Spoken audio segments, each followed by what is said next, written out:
as I said, before we look at 5 and 6, I wanted to remind you of something that we see in chapter 4.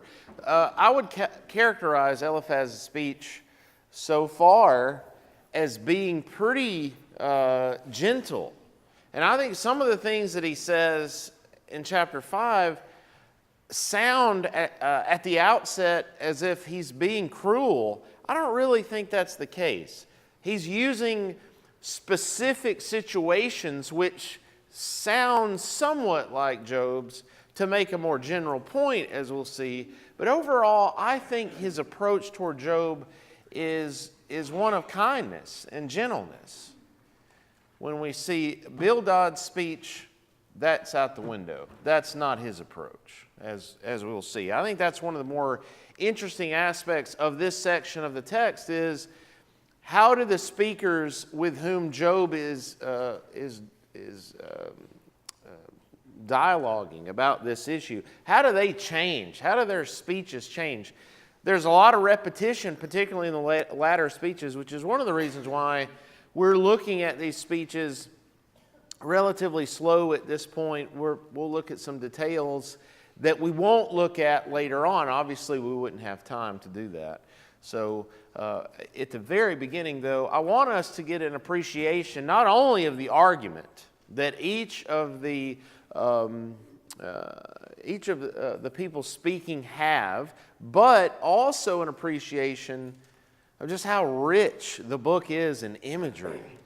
We'll see a few examples of that today. I think sometimes we overlook that in the Bible, that we forget just how beautiful some of this language is. I mean, in my opinion at least, it's truly art. And that's what we have in the book of Job. Some of the images that he uses, some of the examples he gives are just amazing. So, before we get into that, remember what Eliphaz says here. So remember the syllogism of Job's friends. Job's suffering, God only punishes sinners with suffering, therefore Job is a sinner. And that is sometimes called retribution theology. I don't know that I've necessarily called it that in the class, but that's sometimes what it's called. And we clearly have it here in chapter 4. Again, this is Eliphaz speaking to Job. He says, "Think now who that was innocent ever perished, or where were the upright cut off? As I have seen those who plow iniquity and sow trouble reap the same. By the breath of God they perish, and the blast of his anger they are consumed. The roar of the lion, the voice of the fierce lion, the teeth of the young lions are broken. The strong lion perishes for lack of prey, and the whelps of the lioness are scattered." In other words, if you sin, you will be punished. That's just the way it works. And I think I've said this before. In order to understand where Job's three friends are coming from, I think really it's not the idea that they don't care. They do care. But only insofar as they want to comfort Job in one way, and that is this kind of message. And so what becomes very clear is they aren't listening to Job. They aren't trying to understand his position as maybe being an example that their retribution theology doesn't handle, can't deal with it. But what really bothers Job, as we'll see, is not necessarily that they're not listening. I mean, that clearly bothers him. But what bothers him more is it doesn't seem God is listening. And so by the end of the book, Job no longer is angry about what has happened to him. He's angry about God not listening and not talking to him, not responding. And then, of course, we do get the response of God. And it's not quite what Job expects, as we'll see. Okay, so chapter 5. And again, remember, this is Eliphaz speaking. So he says, "Call now. Is there anyone who will answer you? To which of the holy ones will you turn? Surely vexation kills the fool, and jealousy slays the simple. I have seen fools taking root, but suddenly I curse their dwelling. Their children are far from safety. They are crushed in the gate, and there is no one to deliver them. The hungry eat their harvest, and they take it even out of the thorns, and the thirsty pant after their wealth. For misery does not come from the earth, nor does trouble sprout from the ground. But human beings are born to trouble just as sparks fly upward. So all of what he's saying in this section is really verses 6 and 7. That's the summary. It's maybe a surprising way of arguing this point, that he gives very specific examples, like verse 4. In verse 4, I think it's easy to think, boy, that's cruel. Their children are far from safety. They are crushed in the gate. Well, what happened to Job's children? They were killed. But it's because the father is no longer there to protect them in this example, right? Surely vexation kills the fool. The fool's dead, and so his children have no one to protect them. That's what verse 4 is about. Obviously, that is not analogous to Job's situation. So that's not what he's saying. I don't think he's being cruel here. I think he's saying, here's an example of what happens to the foolish. What does he mean in verse 6? And 7, actually. What is the point there, specifically?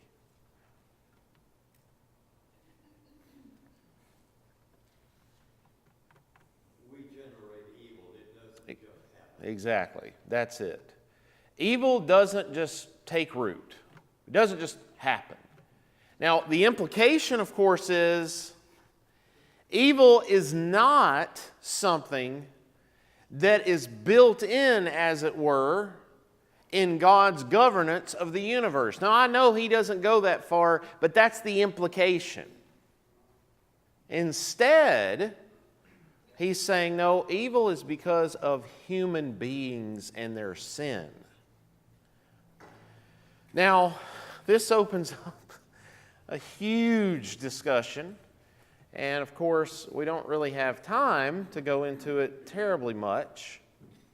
But how would you answer that question? Or how would you agree with that general premise, just the general premise, not with Eliphaz and applying the principle to Job, but just the general principle? Is this true that evil only comes about because of what human beings do? What do you think? I would say yes. I just heard a disembodied voice. I don't know who said that. Okay, thank you. Sometimes, okay? I would say yes, completely, because even though Satan got to put things in motion and stuff, it's still human to have to take action Okay, to fall into Satan's trap. all right. I would say it still comes back to humans having a choice. And that's every case. Well, I can't see any others. Okay. That's right. Okay, no, I understand, and that makes sense. And I guess my response, well, yeah, go ahead. Well, now that's the question. What do you mean when you said evil? Do you mean anything bad, or do you mean specifically bad things that human beings do? Well, yeah, I'm not talking about hurricanes. Okay. tornadoes, All right. like that, no. All right. There's his response.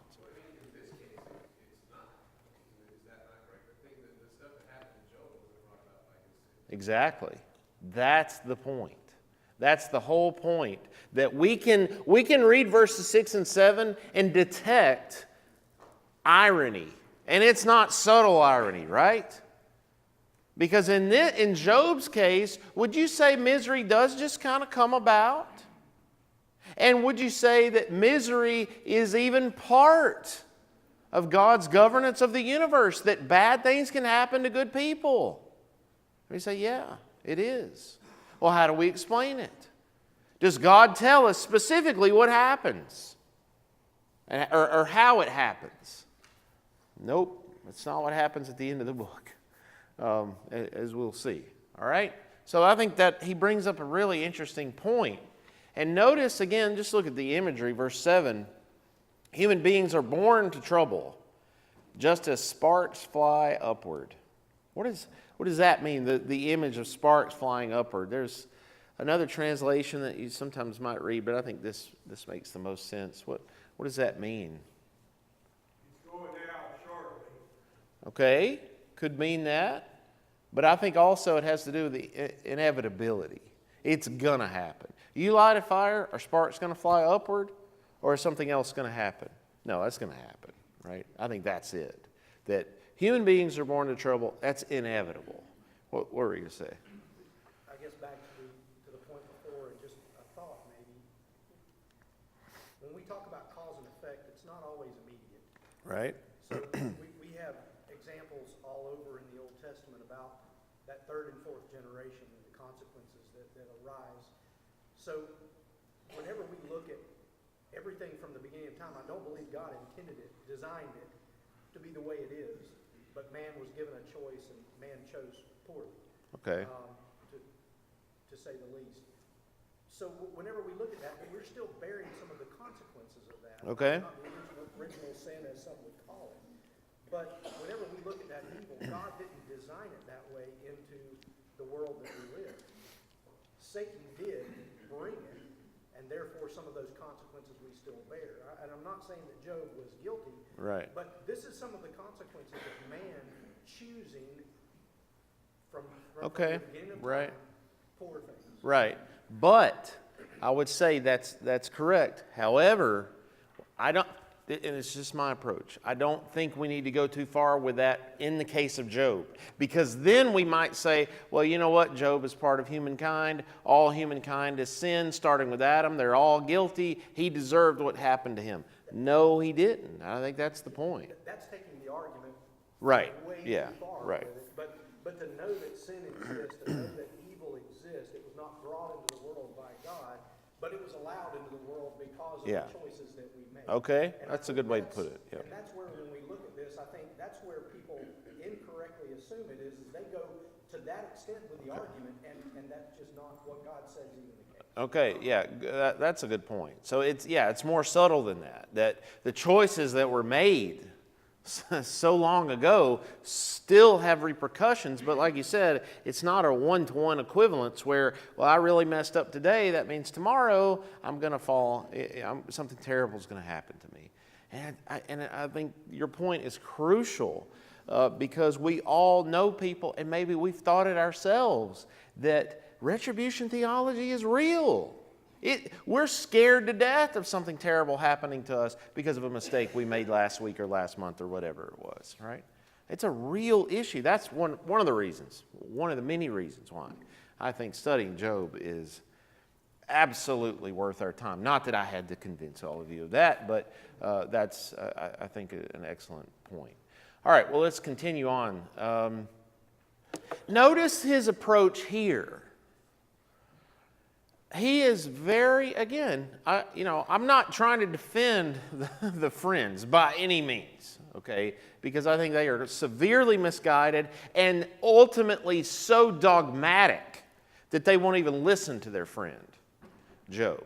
So this is not a defense of them. However, we do need to appreciate the differences that are among them, and this is one of, look how gentle he is. He says, it's almost like, well, if it was me, I would seek God, and to God I would commit my cause. He doesn't say, you need to seek God. He says, if it were me, I would seek God. He does great things and unsearchable, marvelous things without number. Now, what's interesting about verse 9 is it says that God does some things and we can't understand them, which is also ironic because they do think, at least in this regard, they've got him figured out. So I think that's also maybe somewhat ironic. He gives rain on the earth and sends water on the fields. He sets on high those who are lowly, and those who mourn are lifted to safety. He frustrates the devices of the crafty so that their hands achieve no success. He takes the wise in their own craftiness and the schemes of the wily are brought to a quick end. They meet with darkness in the daytime and grope at noonday as in the night. But he saves the needy from the sword of their mouth, from the hand of the mighty. So the poor have hope, and injustice shuts its mouth. How happy is the one whom God reproves. Therefore do not despise the discipline of the Almighty, for he wounds, but he binds up. He strikes, but his hands heal. He will deliver you from 6 troubles. In 7 no harm shall touch you. Would we disagree with really pretty much anything he said? No, I don't think we would. This is very a traditional picture of God that Eliphaz gives to Job. What is his point here? I mean, I don't think he says, all right, well, here I'm going to launch into a doxology about God's greatness. No, what is his point in bringing all these things up? You're suffering, so God's doing it. But that doesn't have to be the end of the story, right? If he will seek God, what will God do? He'll lift him up. That's the point.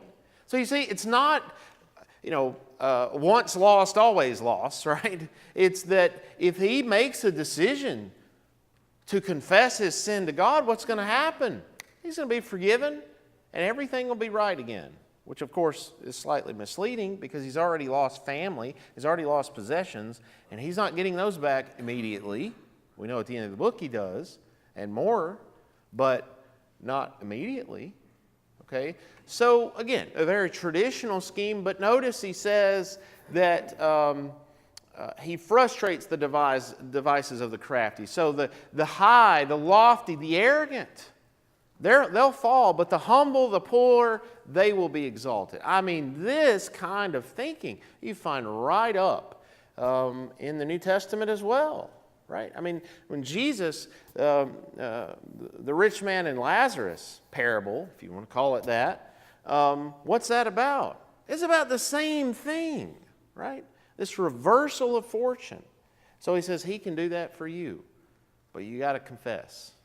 You got to tell him what you did wrong to deserve these kinds of things, and everything will be fine. That's his point here. Anything else about this? Yeah. Do you think this is another way Satan's tempting Job? Well, now see, that's another interesting part of the book. Satan's not mentioned except in the first 2 chapters. So is he using these 3 friends? Well, it's kind of hard for me to think that he's not. So yeah, I think that's something to remember. That's something else that's so interesting about it, is Job never even supposes Satan is even in the picture. But of course, we as the readers, we know he is. It sounds vaguely like the serpent in the garden. There's just enough truth that Okay. minds go to maybe he's right. Right. But the conclusion Yep. is all wrong. Yep, and the starting premise is wrong too, which is the issue here. So yeah, absolutely. All right, so continuing on, and his point here is it doesn't matter how bad it is, he can lift you up. In famine, he will redeem you from death. In war, from the power of the sword. You will be hidden from the scourge of the tongue and shall not fear destruction when it comes. At destruction and famine, you shall laugh. And you shall not fear the wild animals of the earth.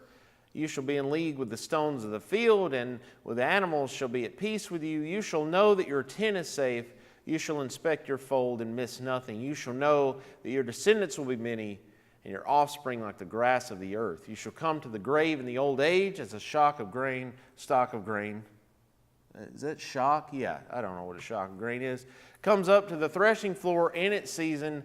See, we have searched this out. It is true.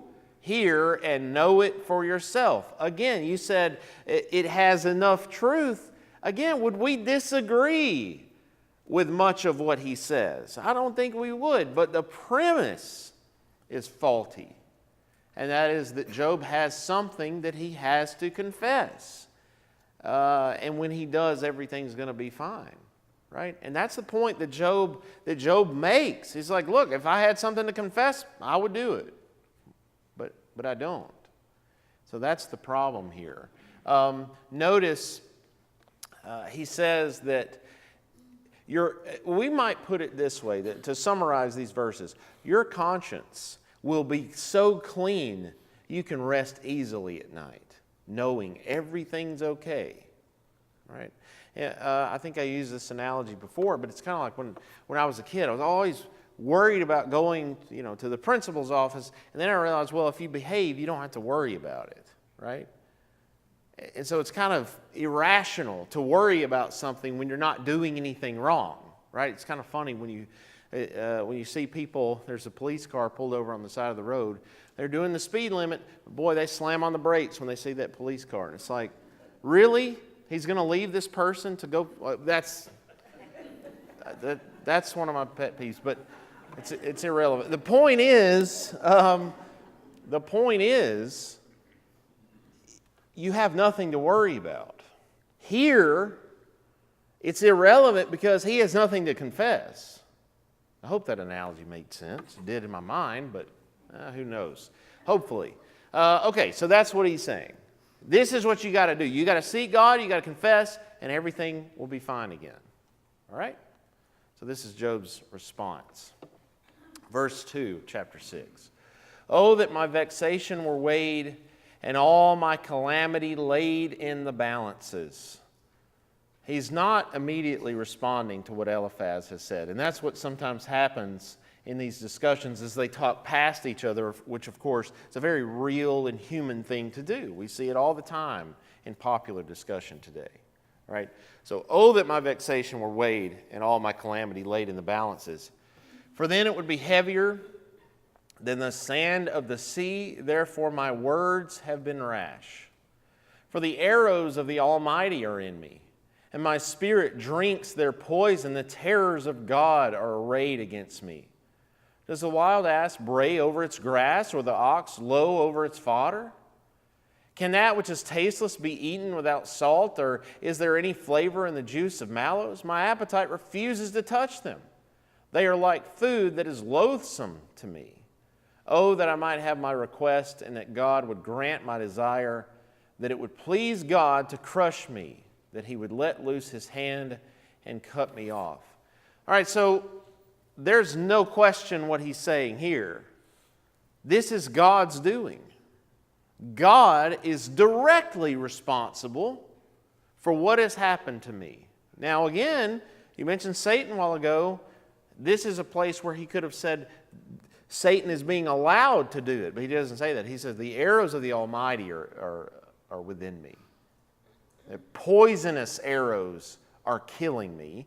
And, of course, verse 9, he says, why does he just let it happen already?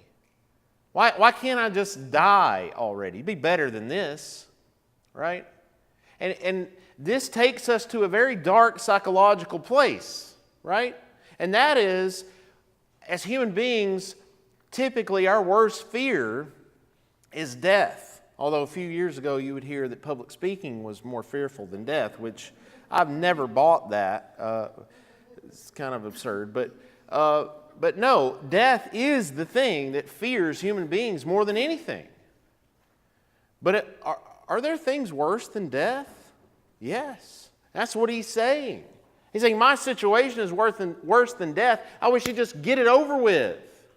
Be done with it. That would be better than this. Now, verse 5 is a little bit difficult maybe. You might think, well, what does that have to do with anything?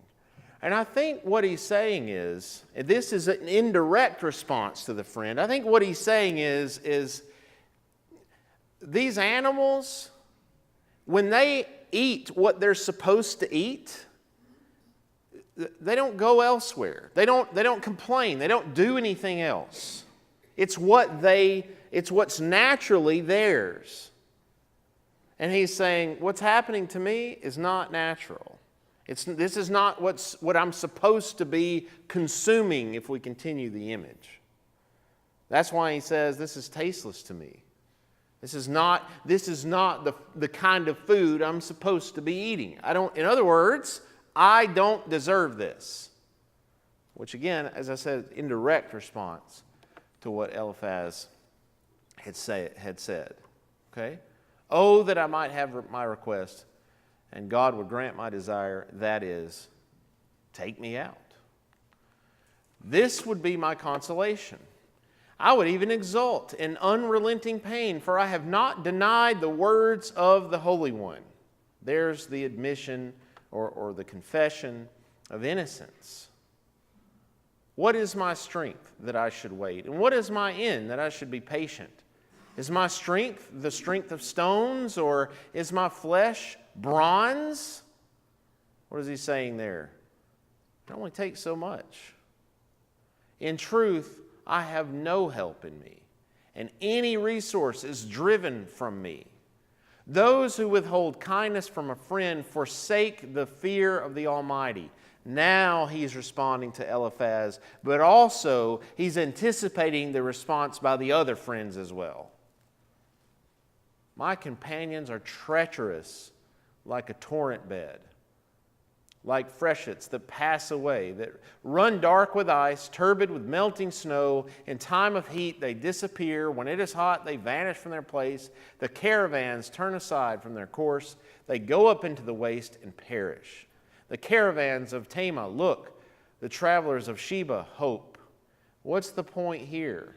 Well, the image is you got these caravans who they detect that there's water up ahead. They need water for themselves. They need water for the animals. But when they get up there, it's either too hot, there's none there, or it's too cold, they've frozen. They're of no use. And so think about a caravan and how difficult that would be, how much energy that would consume. So when you finally got to that water, it would be exactly what you needed. It would restore you. It would give you the strength that you needed to carry on. He says, you guys are like this. Then he says, they are disappointed because they were confident.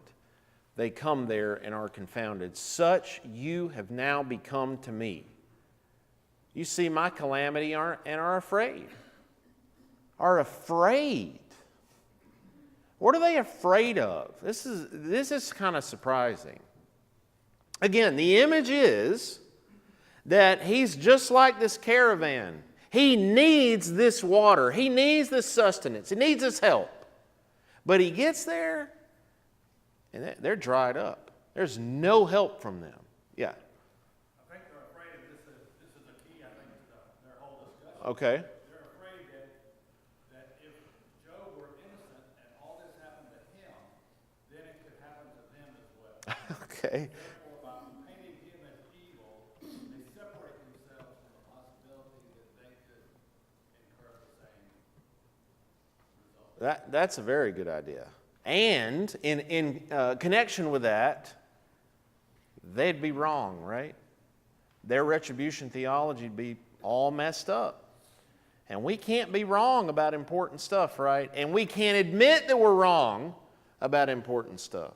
That's the other thing too. But yeah, I think you're right. They think, well, if life is so unpredictable and Job really is innocent, like you said, could happen to us too. That's a scary thought. I think that's a very good answer. Okay, now these next two verses are also maybe a little difficult, but I think hopefully it'll make sense. Have I said, make me a gift, or from your wealth offer a bribe for me, or save me from an opponent's hand, or ransom me from the hand of oppressors? What is he talking about? Well, I think what he's saying is, have I asked for money? Right? A very quick way to cause tension and frustration in a relationship or a friendship is to ask for money from the other person, right? I mean, does that have a tendency to make friendships change significantly? It does. Again, don't misunderstand me, not always, but in a lot of cases, yeah. That's what he's saying. He's saying, you act like the way, your hostility toward me. Now again, remember, he's in some ways looking ahead to speeches like that of Bildad, which we'll look at in a minute. He's in a way looking ahead because Eliphaz is fairly gentle, but also unrelenting in his opinion. And so he says, you guys act like I ask you for money. That's what kind of friends you're being right now. Okay? Verse 24, teach me and I will be silent, and make me understand how I've gone wrong. How forceful are honest words. But your reproof, what does it reprove? Do you think you can reprove words as if the speech of the desperate were wind? You would even cast lots over the orphan and bargain over your friend. But now be pleased to look at me, for I will not lie to your face. Turn, I pray, let no wrong be done. Turn now, my vindication is at stake. Is there any wrong on my tongue? Cannot my taste discern calamity? What's he asking for in these last three verses, 28, 29, and 30? This is a powerful passage. What is he asking for? What?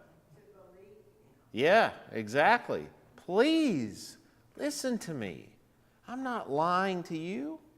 If you're true friends, you will listen. You won't just assume you know my situation, regardless of what I say. Because, see, that's the other implication, is that when he talks about how he wishes he was never born in chapter 3, or here he says in this chapter, he says that he wished God would just take him out, just kill him. I mean, did they think he's messing around? Do they think he's lying? They're not taking seriously his amount of grief. That's why the friends have such a bad reputation, because of passages like this. So Job now is directly responding to Eliphaz, but also there's foreshadowing here to the speeches of the others. Anything else about this passage? Well, Yeah. I think, in those verses 28 and following, there's also a point where he says, please look at me, be pleased to look at me. It's almost saying, hey, look at my life, look at who I am, Yep. look at my past behavior. Yep. And, that is how we look at people. When Yep. we make a judgment about somebody, we look at their life as a whole. Right. The way they've conducted themselves. And then we look at the point, the exact thing we're looking at in the context of how they've conducted themselves. Right. And that's what he's asking for. Yeah. Yeah, I think that's right. It's not look at me, right now. It's, look at my life. Look at my past. Because as you said, that's, sometimes we say we have to look at the whole body of work, right? Now, of course, that sometimes means it's difficult to accept that people can change. And sometimes change dramatically. We know that happens. We know people that have done that. But at the same time, in a case like this, yeah, I think that makes perfect sense. That he's saying, look at what I've done in the past. And, of course, Eliphaz remembers that, because remember the beginning of his speech? He says, you used to be the one to console everybody. And now you're the one that needs consoling, when the problem, of course, is the same, or at least from their perspective it was the same. So, I think that's right. Okay, let's go now to the second part of the speech in chapter 7.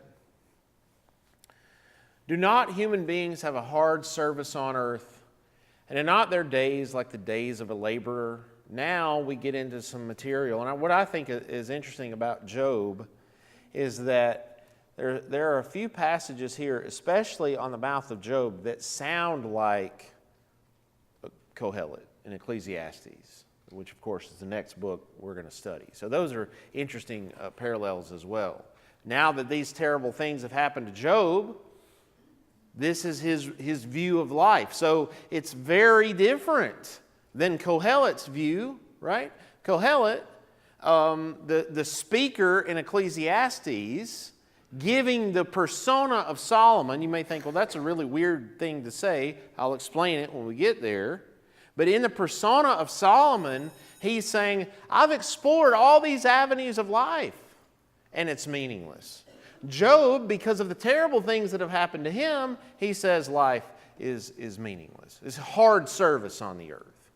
Like a slave who longs for the shadow, and like laborers who look for their wages, so I am allotted months of emptiness, and nights of misery are a portion to me. When I lie down, I say, when shall I rise? But the night is long, and I'm full of tossing until dawn. My flesh is clothed with worms and dirt. My skin hardens, then breaks out again. My days are swifter than a weaver's shuttle and come to their end without hope. Remember that my life is a breath. My eye will never again see good. The eye that beholds me will see me no more. While your eyes are upon me, I shall be gone. Notice how he plays with what he said before. He tells the friends to look upon me. Look at my life, I think is what he's saying. But notice how he plays with that idea. Now he says, you better look at me now because I'm not going to be around very much longer. I can't take this much longer. I will surely wither away. Notice the imagery in 4 about sleepless nights. He says, when I lay down, I say, when shall I rise? Some of us in here have probably had nights like that, where something is weighing extremely heavily on our minds. And as soon as we lay down, we say, well, when am I going to get up tomorrow and have to deal with this problem again, right? So some of us can probably relate to that.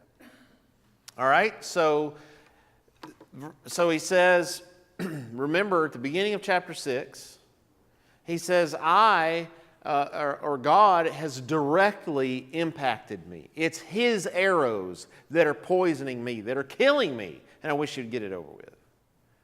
Verse 12, he says, am I the sea or the dragon that you set a guard over me? Now this requires also some explanation. Notice in parentheses, I've got, first of all, notice in the translation that sea and dragon are capitalized. And what that means is this is probably a reference to ancient Near Eastern mythical persons. This is Yam, the sea, or the dragon, Tanin. And here's what I think is happening here. Is he's saying, you remember those characters that you heard about as a kid? That in some ancient Near Eastern stories they would battle the god of the creator god sometimes. Or remember those stories? Well, it's almost like I'm one of those evil guys, those demigods or gods. In other words, it's almost like he thinks I'm his equal, and so he's just taking me out, right? He says that there's no point in this. I think that's what he's saying. I realize that's kind of a difficult idea, and we'll get into this later toward the end of the book when he talks about Leviathan and Behemoth in particular. But older scholars looked at parallels to Canaanite literature, but in the past few decades there were discoveries of Ugaritic religious texts that have probably closer parallels to this, in case you're wondering specifically which ancient Near Eastern peoples kind of had that idea. And I'm sure all of you were wondering that. So now you know. All right, so he says, when I say my bed will comfort me, my couch will ease my complaint, then you scare me with dreams and terrify me with visions, so that I would choose strangling and death rather than this body. So again, notice the emphasis on sleep.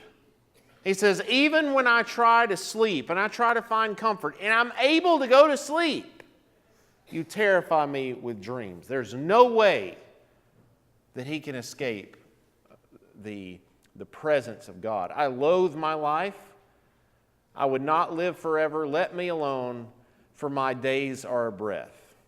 Well, let's stop there because verse 17 is really interesting when you connect it to Psalm 9.